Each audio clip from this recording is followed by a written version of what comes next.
Hey everyone, hope you guys and girls are doing well. Today we'll be ranking every single Black Ops 6 Zombies boss fight. Some of these boss fights are some of the best Call of Duty has to offer, while some of these have been pretty disappointing.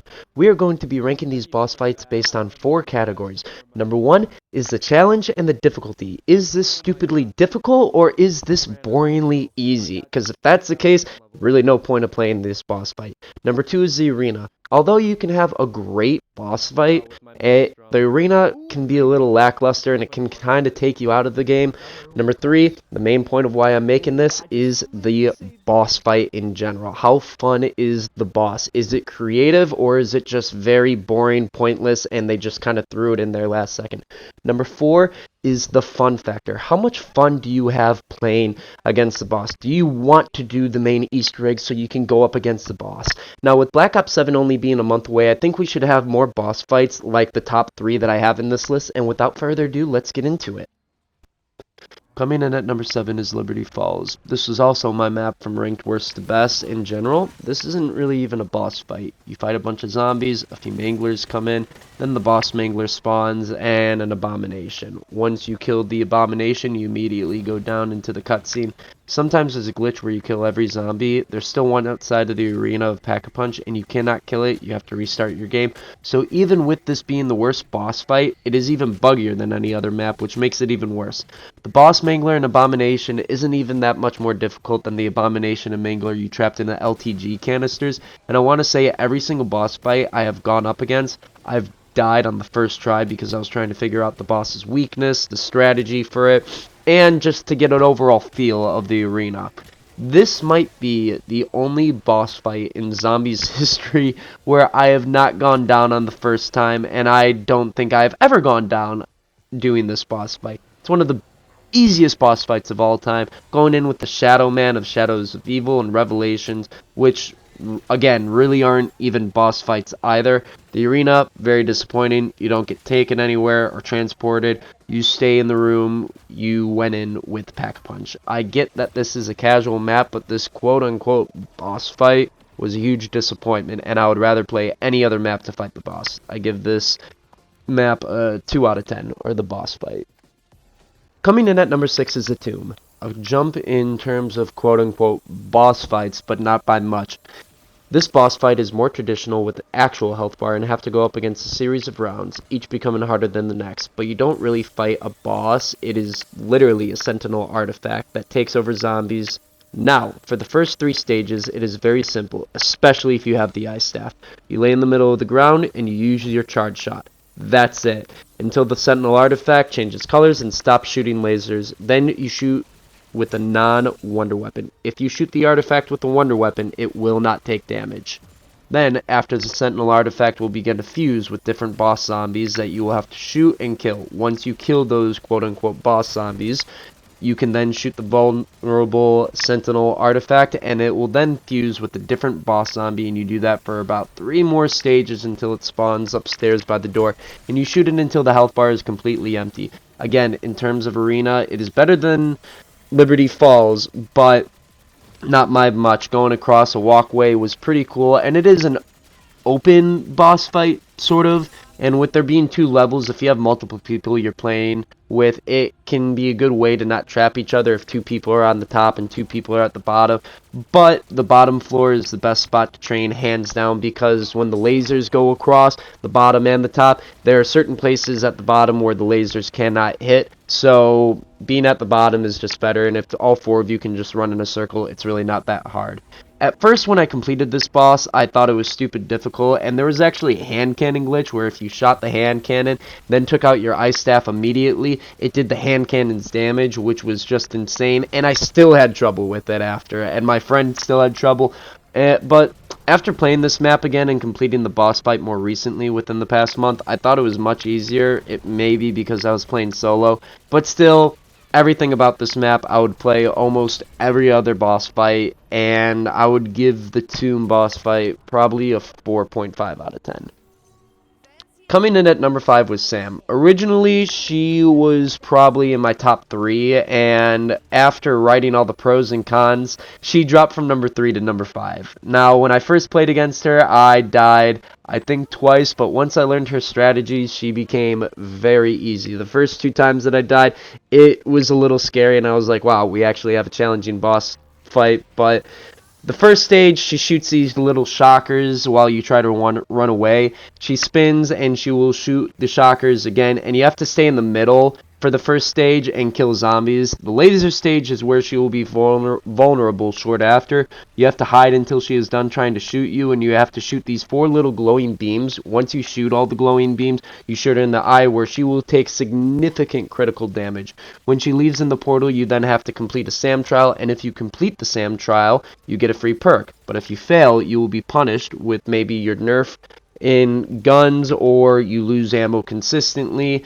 Those are the main 2 that I got. The second stage is not much harder, where she will move with the shocking pellets and you have to stay on the outside of the map by the railings, and she will start shooting you with the lasers, and you shoot the glowing beams again, and then you shoot her eye where again she will take significant damage. She leaves again, and in your final stage, or last 2 stages, once she enters the portal again, you have to dodge her shock pellets. This time they will fly anywhere, and you have to find a little pocket where you can stay for a short time, which is really the only form of chaos and unpredictability, which personally I liked. She can also shoot you, and she will beam you out into the sky where you have to pull your parachute, and if you stay in your parachute for too long, she will shoot you out of the sky, and I think she kills you on the first, maybe second shot. Another reason why you should have free faller on stamina up, because if she shoots you out of the sky, you can just land right back down. It's really fun. While if you're playing with your friends and they don't have free faller, you just watch them parachute out of the sky while they try to shoot her.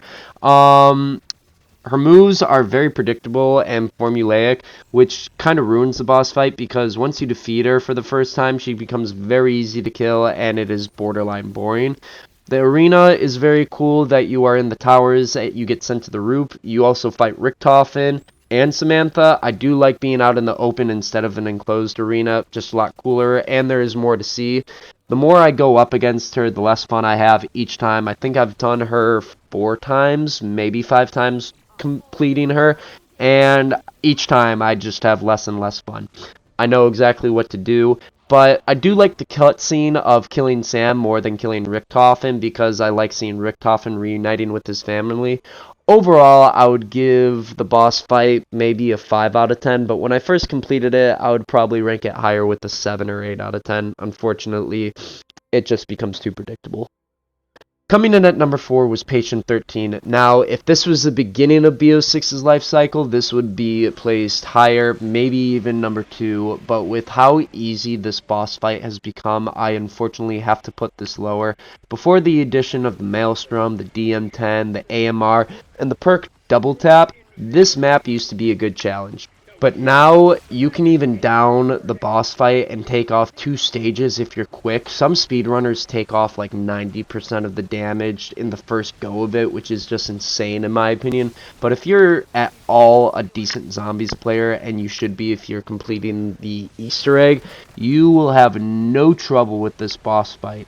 The first stage, he launches his basic attacks on you, and you have to shoot the little red bumps on his shoulders when they appear where you fight off zombies. The next 2 stages shows him in a sort of molten lava fire type, and more zombies will spawn in with manglers, amalgams, and his tongue will suck you in, and if he gets you all the way, you will insta-down. And during that time, you have to shoot his arms when they are lit up yellow, or you shoot him in the mouth for maximum critical damage. The last and final stage will show him in a blue type state, and when he starts to charge up, he will emit sort of an EMT blast. I think it can insta-down you if you are not in the water. When he first came out, I would run a chopper gunner, so even if he downed me at the end, I have a free safe option. But now, I don't even need to pick up a chopper gunner. I know if I have the Maelstrom or the DM10 with Double Tap, he's going down in 5 minutes tops. The arena is nothing spectacular. It's just really a little platform that you can see from the original Terminus map, and it gets smaller once he becomes blue. Originally, I would have given this boss fight maybe a 9 out of 10, but I have to go lower just because of how easy it is, and I would give it even a 6 out of 10, because now there's no challenge. I mean, you can make it challenging, but what's really the point? It's a little bit more difficult than Sam because of the space being a little bit more closed off, and Patient 13 can still pose a little bit of a challenge because of his insta-downs, but again, nothing really special, and I'm holding this in terms of what this boss fight used to be, not what it is now. Coming in at number 3 is Richtofen. Now, the potential for Richtofen, I think, could have been one of the best boss fights of all time, and although it can be enjoyable with a group of friends, this is either the most challenging or the most basic and boring boss fight. The reason why I put it above Patient 13 is, one, the Uber Richtofen. It's a good level of challenge, and he is pretty beefy, and there are 2 parts to him, but once you kill him, he then jumps out of the Uberklaus suit, and he has a Wonderwolf with a jetpack, and flies around the map trying to kill you. The downside is that if he locks onto you, he will insta-down you. He will down you in one shot, and if that shot doesn't kill you, it stuns you, and you can't really move that fast, and then the second shot immediately downs you. So it's kind of ridiculous with how overpowered the second half of the fight is, because you're really just hiding or waiting to fill your ether shroud in order to kill him, because once you come out of the shadows, he will lock onto you and he will kill you. It is fun if you have a group of people, because each of you should be running ether shroud, and when the first person uses the ether shroud, they each shoot at Richtofen, then the second person uses their ether shroud, the third person, and fourth person, and then the first person pops his power keg, and you just keep repeating the cycle until he's done with his jetpack stage. Single player is a lot more tough. I recommend using Ether Shroud, Power Keg, Arsenal Accelerator, and then using a C4, so when you are in the research facility, you can throw up a C4 and it will give you the free Power Keg. And it's still pretty hard because once he downs you and you lose all of your perks, it's game over unless you have another perkaholic.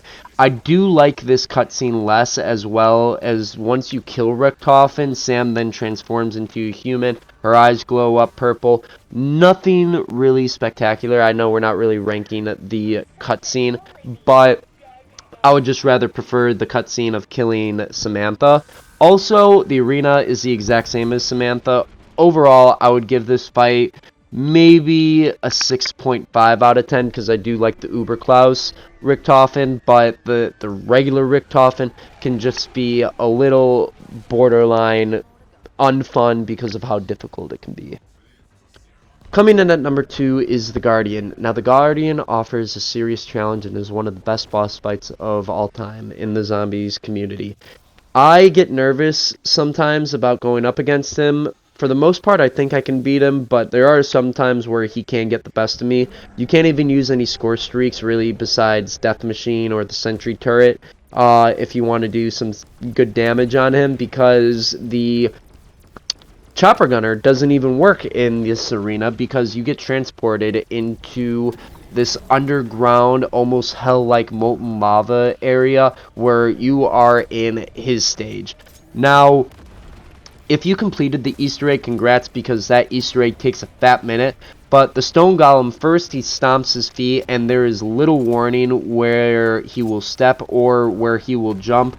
You have a little pocket where it will show it, but for a very short amount of time. So I highly recommend getting Stamina Up or PhD Flopper with Tribologist. For the most part, you will be fine. You will just need to be constantly running. The final stage is very difficult. He's a lot faster than the first few stages, and he will kill you if you stand still for any amount of time. You will get sent flying back into the lava. The best guns to have for him are the Maelstrom, the Ray Gun is very good, the AMR, Some ARs are pretty good. Also having Mustang and Sally. I know it's not called Mustang and Sally, but it's Mustang and Sally. In order to get the most critical damage, you have to shoot him in the arms, legs, shoulders, or back for his armor to come off. And once his armor comes off, you shoot the lava body parts of him for maximum critical damage. Each stage, he will put his sword into the ground, and you will have to kill hordes of zombies and bosses until he comes back to life. I recommend using Ether Shroud so he cannot see you during those hordes of zombies. You can then use Arsenal Accelerator to make sure that you get your Ether Shroud a lot faster. The arena gets smaller and smaller with each stage you complete. It's fun, difficult, and challenging. I love the unpredictability, unlike Sam. I never know what his next move is going to be, and you have to kind of learn on the go.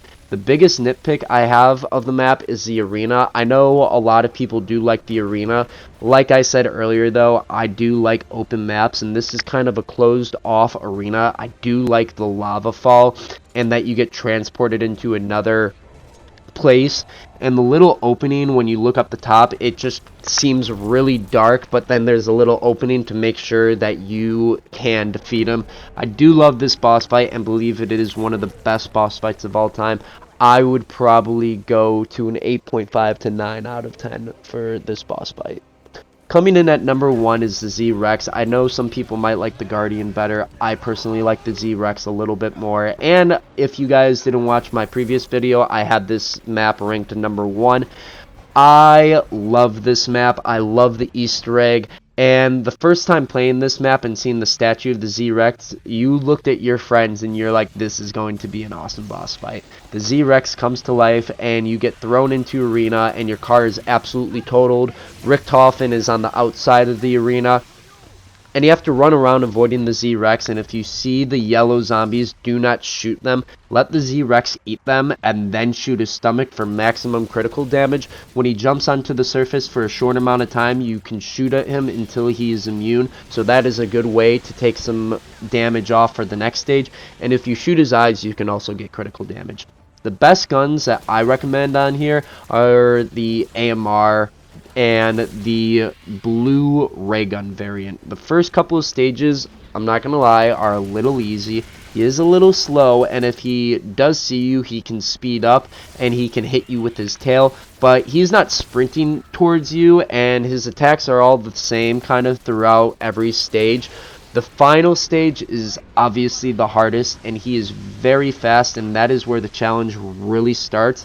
Again, he whips his tail, he will bite you, he will shoot you up in the air and stun you during that time. It is very difficult to avoid him because once he locks eyes with you, you can run as fast as you can. This guy is faster than the Guardian. He is a beast. I love how you can interact with Richtofen as well, and he can give you shields and even a free self-revive if you go down. And let me tell you, it is so necessary for him to drop that self-revive, and he has saved me a bunch of times. There is a side Easter egg where if you get to round 100, the Super Z-Rex is unlocked, where it is basically the last stage of the Z-Rex, and it becomes the entirety of the fight. If you want that challenge, I've never done it just because I don't want to spend my time getting to round 100. And 2, I'm not spending 2 hours of my life just to get my cheeks clapped in 3 minutes and try to do it all over again. Because once I start doing that boss fight, I will not stop until it is completed. So I won't even give in to the temptation. If this video somehow gets 100 likes, I will do it. It's a win-win-lose.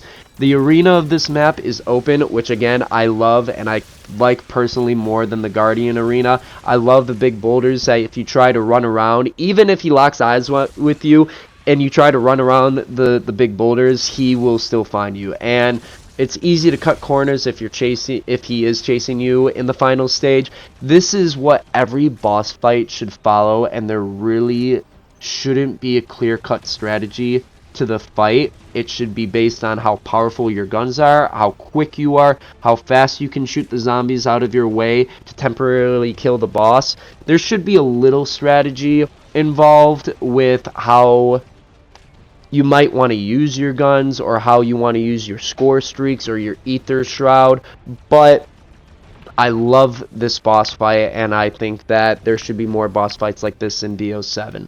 Overall, I give this boss fight a 9 to 9.5 out of 10. That is my video. I hope you guys enjoyed it. If you like, please leave a thumbs up and subscribe. Comment your favorite maps from worst to best, and I will see you guys and girls on the next one. Peace.